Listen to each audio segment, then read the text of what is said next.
Hello everyone. All India बार examination 17 AIB 2022 जो सारे candidates देने जा रहे हो, मैं उनके लिए दो इम्पोर्टेंट क्वेश्चंस का आंसर ये वीडियो में दूंगी। और इसी के साथ जो सारे कैंडिडेट्स AIB के बाद LLM करने के बारे में सोच रहे हो, मैं उनका कुछ डाउट्स क्लियर करूंगी जो मेरे पास ईमेल के थ्रू आया है। ठीक है, तो ये वीडियो आपके लिए बहुत ही इंपॉर्टेंट रहेगा। तो चलिए शुरू करते हैं। और इससे पहले एक और इम्पॉर्टेंट बात, और जो है मेरे चैनल को सब्सक्राइब कर दीजिएगा। मेरी चैनल पे आप law related updates, legal, current affairs, जो सारे जजमेंट एक फर्स्ट जनरेशन लॉयर या फिर एक यंग लॉयर के लिए इम्पॉर्टेंट है, सुप्रीम कोर्ट जजमेंट, वो मेरी चैनल से आपको मिल जाएगा। तो इसीलिए आप बेल आइकन के साथ सब्सक्राइब कर लीजिएगा। तो सबसे पहला, जो सारे ऑल इंडिया बार एग्जामिनेशन 17 कैंडिडेट्स है, मैं उनके लिए बता देती हूँ। सिर्फ और सिर्फ दो नोटिफिकेशन निकला था अभी तक। ठीक है, एक है टेंडर नोटिफिकेशन, क्योंकि इस बार एग्जामिनेशन ऑनलाइन मोड में भी कंडक्ट किया जाएगा। और दूसरा नोटिफिकेशन जो निकाला गया था वो है सिलेबस रिलेटेड, मतलब AIB 16 में जो सिलेबस था AIB 17 में वही रखा गया है, कोई भी चेंजेस नहीं किया गया है। और मैं आपको एडवांस में बहुत सारी मटेरियल्स प्रोवाइड कर चुकी हूँ। मैं ये वाला वीडियो में आपको बताई हूँ आपको कहाँ से क्वेश्चन पूछा जाएगा, और जो सारे मटेरियल्स मैं आपको दी हूँ आपको वहीं से ही पूछा जाएगा, क्योंकि वो एक बहुत अच्छा मटेरियल है। ठीक है, तो आप वैसे ही प्रिपरेशन कीजिए।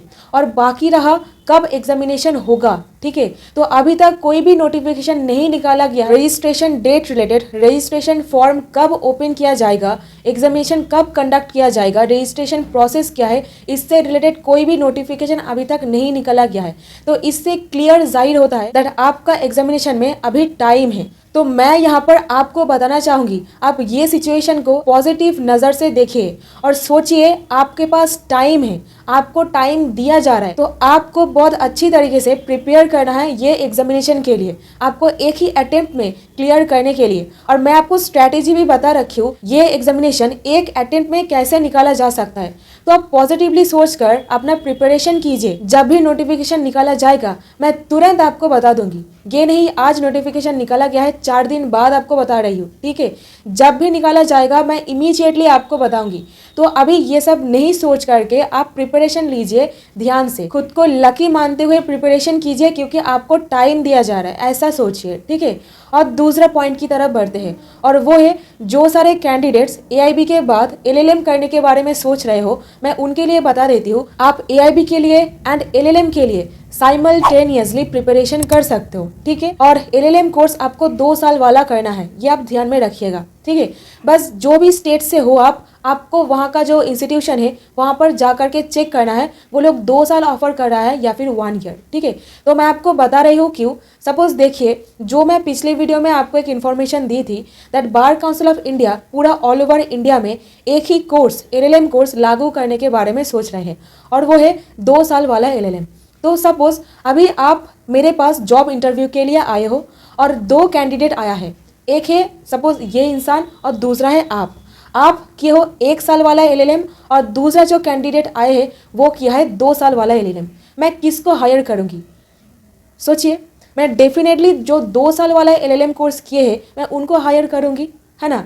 तो इसीलिए मैं आपको बता रही हूँ 2 साल वाला LLM आप करोगे तो फायदे में रहोगे, बाकी आपका डिसीजन है। ओके, और अनदर क्वेश्चन जो ईमेल में पूछा गया है दैट जो सारे जूनियर लॉयर्स प्रैक्टिस करना चालू कर दिए हैं, अगर वो सारे जूनियर लॉयर्स या फिर एडवोकेट्स LLM करना चाहे तो क्या उनको अपना जो प्रैक्टिस है इससे सस्पेंशन लेना पड़ेगा, मतलब क्या उनको उनका जो प्रैक्टिसिंग करियर है उससे सस्पेंशन लेना पड़ेगा जब तक वो LLM कंटिन्यू करेंगे। तो यहाँ पर मैं बता देती हूँ, यहाँ पर मैं आंसर करूंगी जो सारे कैंडिडेट्स रेगुलर वाला LLM कोर्स करेंगे उनके लिए, और जो सारे कैंडिडेट्स करस्पॉन्डेंट्स या फिर डिस्टेंस में LLM करने के बारे में सोच रहे हैं मैं उनके लिए आंसर नहीं कर रही हूँ। एक बहुत ही फेमस जजमेंट है, हम लॉयर लोगों को केस लॉ से ही अपना आंसर सपोर्ट करना होता है।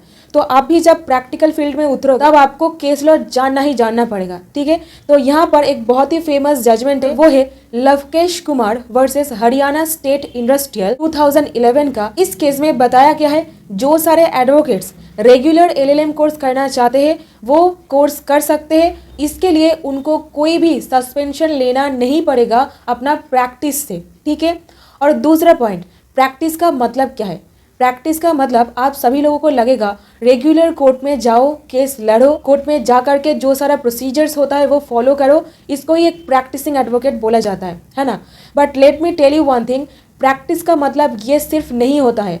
प्रैक्टिस का मतलब ये भी होता है आप खुद को अवेल कर रहे हो लीगल कंसल्टेंसी प्रोवाइड कराने में, लीगल ओपिनियन प्रोवाइड कराने में, और अपना क्लाइंट है उनको आप लीगल सजेशन प्रोवाइड कर रहे हो अपना घर के चेंबर पर। तो इसीलिए मैं हर एक जूनियर लॉयर को बताना चाहूँगी, आप कुछ भी ना करो, ठीक है, बट अपने घर पर एक चेंबर डेफिनेटली आपको बनाना है। मैं ये वाला वीडियो में मैं डिटेल में बताई हूँ जो सारे यंग एडवोकेट है उनको क्या करना चाहिए, और इसी में से एक पॉइंट है आपको अपना घर पर एक चेंबर बनाना है।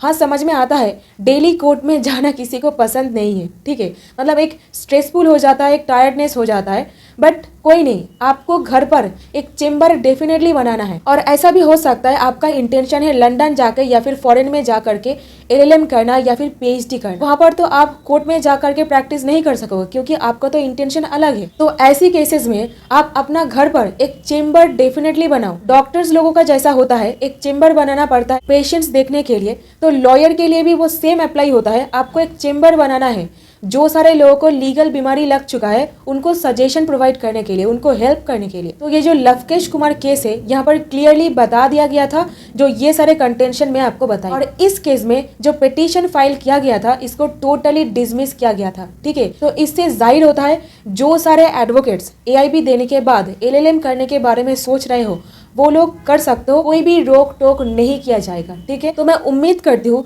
ये वीडियो आपको कुछ ना कुछ वैल्यूएबल प्रोवाइड कर सका है। अगर कर सका है तो ये वीडियो को लाइक करके एंड शेयर करके और मेरी चैनल को सब्सक्राइब भी कर लीजिएगा। तो मिलते हैं किसी और वीडियो में। Till then stay happy, stay blessed, keep learning new things and thank you so much for watching this video. Have a nice day.